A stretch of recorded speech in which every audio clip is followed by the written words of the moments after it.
नमस्कार किसान भाइयों, आप देख रहे हैं एआई और खेती। किसान भाइयों, फरवरी का महीना सिर्फ मौसम बदलने का समय नहीं है, बल्कि ये सब्जी उगाने वाले किसानों की किस्मत बदलने का महीना है। इस महीने में गर्माहट और नमी का वो परफेक्ट बैलेंस होता है जो बीज को रॉकेट की रफ्तार से बढ़ाता है। आज इस वीडियो में मैं आपको ऐसी दो जादुई सब्जियों के बारे में बताऊंगा जिन्हें अगर आप फरवरी के आखिरी हफ्ते तक भी लगा लेते हैं तो आने वाली गर्मियों में जब मंडियां खाली होंगी तब आपकी फसल 50 से 90 रुपए प्रति किलो तक बिकेगी। तो चलिए जानते हैं इन दो फसलों का पूरा गणित। हमारी पहले नंबर की सबसे ज्यादा मुनाफा देने वाली फसल है करेले की खेती। फरवरी में करेला लगाना सबसे समझदारी का काम है। क्यों? क्योंकि बरसात वाले करेले में बीमारी और मंडप यानी मचान का खर्चा बहुत ज्यादा होता है, लेकिन इस समय आप इसे सीधे जमीन पर फैलाकर उगा सकते हैं। गर्मियों में करेला न केवल सब्जी बल्कि एक औषधि के रूप में भी बहुत मांग में रहता है। अगर आप सही वैरायटी चुनते हैं तो 1 एकड़ से 100 से 150 क्विंटल तक उत्पादन लेना कोई बड़ी बात नहीं है।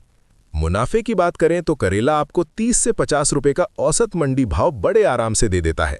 1 एकड़ में लगभग 40,000 से 50,000 रुपए का खर्चा आता है, जिसमें खाद, बीज और लेबर शामिल है। लेकिन ये फसल आपको 3 से 4 महीने तक लगातार उत्पादन देती है, जिससे आप प्रति एकड़ 2 लाख से 2.5 लाख रुपए तक का शुद्ध मुनाफा कमा सकते हैं। सबसे अच्छी बात यह है कि इस समय चूसक कीटों का प्रकोप बरसात के मुकाबले बहुत कम होता है। वैरायटी के चुनाव में गलती ना करें।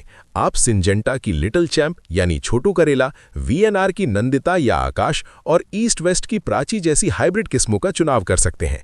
बुआई से पहले एक विशेष ट्रिक अपनाएं। करेले का बीज सख्त होता है, इसलिए इसे 10-12 घंटे गुनगुने पानी में भिगोकर ही लगाएं। इससे जमाव जल्दी और एक समान होगा। खेत की तैयारी में 5-6 ट्राली गोबर की खाद, 50 किलो डीएपी और 35 किलो पोटाश का बेसल डोज जरूर दें। अब बात करते हैं उन किसान भाइयों की जिनका बजट कम है और जो कम समय में पैसा कमाना चाहते हैं। उनके लिए भिंडी की खेती से बेहतर कुछ नहीं है। भिंडी मात्र 40-45 दिन में उत्पादन देना शुरू कर देती है। चूंकि दिसंबर-जनवरी में भिंडी की बुआई बहुत कम होती है, इसलिए फरवरी में लगाई गई आपकी भिंडी बाजार में अगेती मानी जाएगी। जब लू चलेगी तब आपकी भिंडी 40 से 50 रुपए के भाव पर बिकेगी, जिससे आपकी गाढ़ी कमाई सुनिश्चित है। भिंडी से रिकॉर्ड तोड़ पैदावार के लिए एडवांटा की राधिका वैरायटी का कोई मुकाबला नहीं है। इसके अलावा आप नोहेम्स की सिंघम या सम्राट भी ले सकते हैं। भिंडी के लिए बलुई दोमट मिट्टी सबसे अच्छी है, जिसका पीएच 6 से 7 के बीच हो। ध्यान रहे, जल भराव वाली जमीन में भिंडी ना लगाएं, वरना जड़ें सड़ जाएंगी। बुआई से पहले खेत की गहरी जुताई करें ताकि जड़ें गहराई तक जाएं और गर्मियों में पौधा सूखे नहीं। दोनों ही फसलों के लिए प्लास्टिक मल्च यानी 20-21 माइक्रोन का उपयोग वरदान है। ये न केवल खरपतवार को रोकता है बल्कि लेबर का खर्चा भी कम करता है।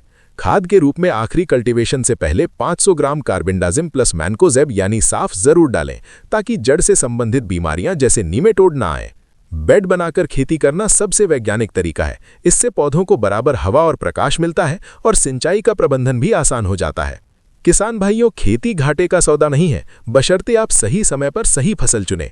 फरवरी का ये समय जाने ना दें। चाहे आपका सरसों का खेत खाली हुआ हो या कोई और प्लॉट, इन दोनों में से कोई भी सब्जी लगाकर आप आने वाले सीजन के लखपति किसान बन सकते हैं। याद रखिएगा, मेहनत आपकी, तकनीक हमारी और मुनाफा पूरे परिवार का।